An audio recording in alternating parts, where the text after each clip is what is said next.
The United States of America was already facing a major retirement crisis, but now it looks like this retirement crisis just got worse. Take a look. Social Security beneficiaries will receive a 3.2% raise in 2024 as inflation moderates. Now, at first glance, that might sound like a good thing because that means Social Security checks are going to be bigger, right?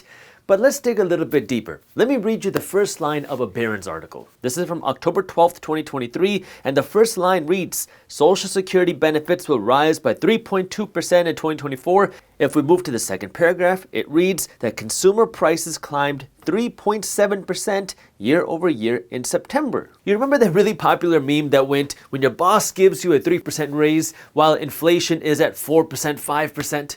Yeah, that's exactly what's happening here now with Social Security income beneficiaries who have many times no other sources of income. There are 66 million Americans that are collecting Social Security checks. These are people that use that income to help fund their lifestyles.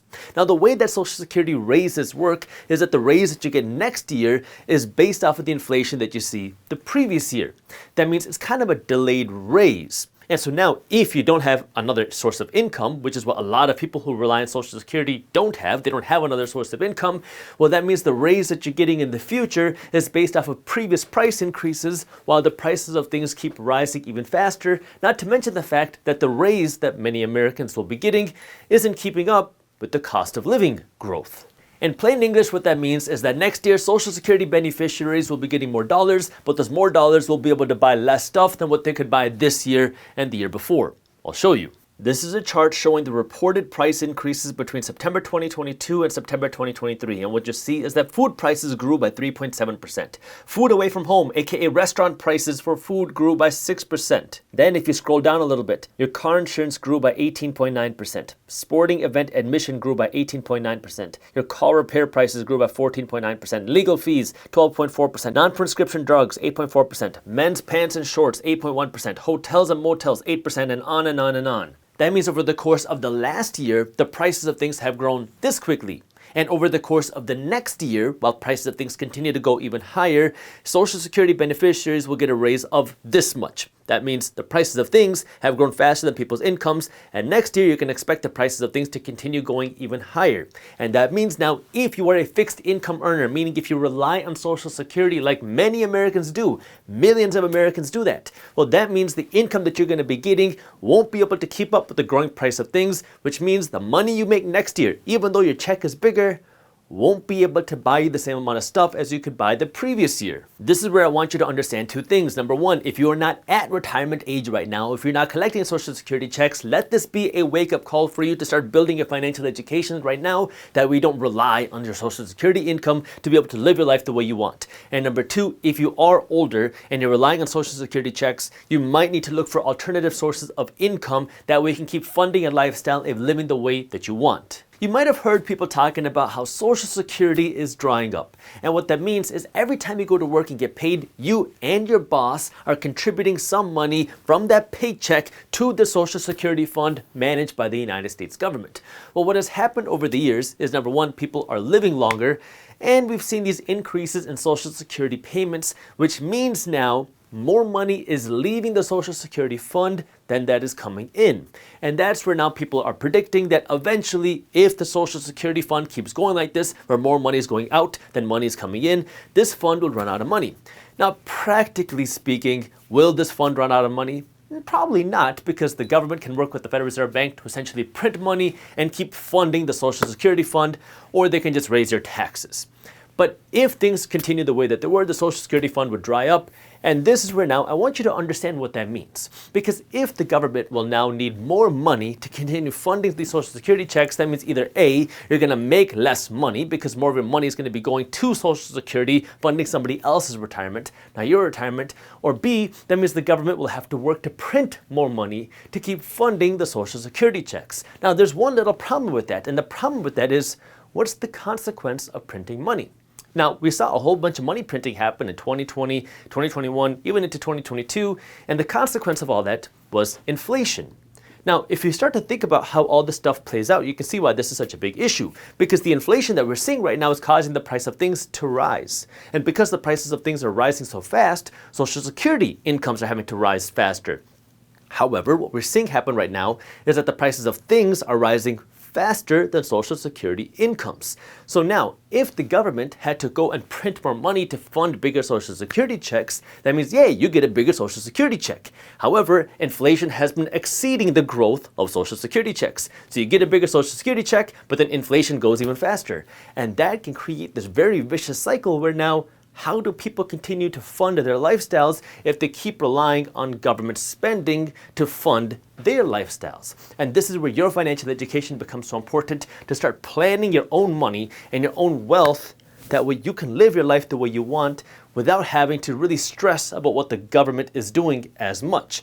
And this is where, again, I'm going to say this one more time, your financial education becomes so incredibly important. And that means now you spending your money smartly and you investing your money smartly and you creating the wealth yourself. That way you can protect yourself. You can build your own wealth. You can build your own income. You can build your own retirement plan instead of just solely relying on Social Security. Now I know you are paying into Social Security every single paycheck. So you feel like you should get something. And this is the reality of the system. The government, unfortunately, is not the best manager of money. They're not the best investor of money. You can be a much better manager. You can be a much better investor. It takes some financial education, but it can give you much more freedom and much more flexibility on how you can live and fund your lifestyle. And the great thing is you don't need a ton of money to start investing. I mean, you can start investing with as little as $100. You just need the basics of financial education of starting to put your money to work. And the crazy thing is, if you just invest $100 a month and you keep staying consistent with this $100 a month, you can build a very solid retirement plan. Now, I'm not saying only invest $100 a month, but that's a place for you to start. If you can invest $200, do $200. If you can do $500, do $500. If you can do $1,000, do $1,000. If you can do $5,000, do $5,000. But you have to get started, that way you can build your own retirement fund. Now, if you are looking for a little bit more step-by-step guidance on what you can do, my team at Briefs Media put together this amazing ebook that you can read for free.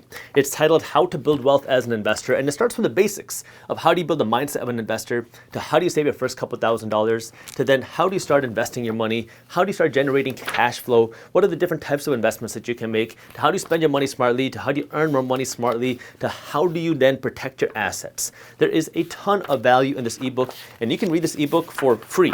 All you gotta do is click the link down in the description below to get your copy of this ebook, or you can go to briefs.co/ebook. Now, for those of you who are relying on Social Security, or if you have parents that are relying on Social Security and you're starting to see this issue where your Social Security checks are not keeping up, what do you do? And this is where the reality is you're gonna have to find a way to get more income. Now, if you're younger and you can fund that for your parents, great. If you can't fund that for your parents, you're going to have to find a way for your parents or people relying on Social Security checks to get more income. There's really no other way around that. That means some of you will have to go out and get a second job, unfortunately in retirement, to continue funding the lifestyle that you want. Now, there are a lot of ways to start creating your own income thanks to the internet by kind of monetizing your passion. However, that takes a whole new skill set of you trying to learn something. And this is where it's important to understand that it's never too late to make a change in your life, whether it's in your career, whether it's in what you do, whether it's in what your passion is. But you have to start getting serious about what it is that you want to do and how you can continue funding your lifestyle, because at the end of the day, money is meant to be enjoyed.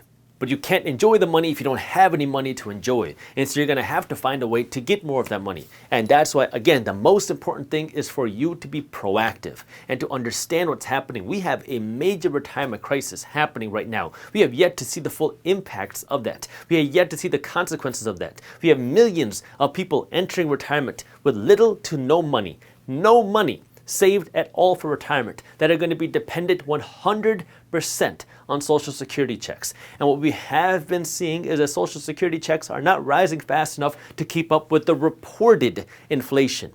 And many times the reported inflation numbers that people put out are less than the inflation that most people actually feel. So now, if the inflation checks that you're getting are not even keeping up with the reported inflation numbers, that means the real inflation that many Americans are actually feeling is even higher. And the checks that people get don't even keep up with that. I mean, just take a look at housing inflation. Housing costs have gone up about 50% over the last few years. That's a cost that everybody has to pay. And so now, if you get a little raise in your Social Security, now the bulk of your money, your bulk of your raise is going just to the housing cost inflation.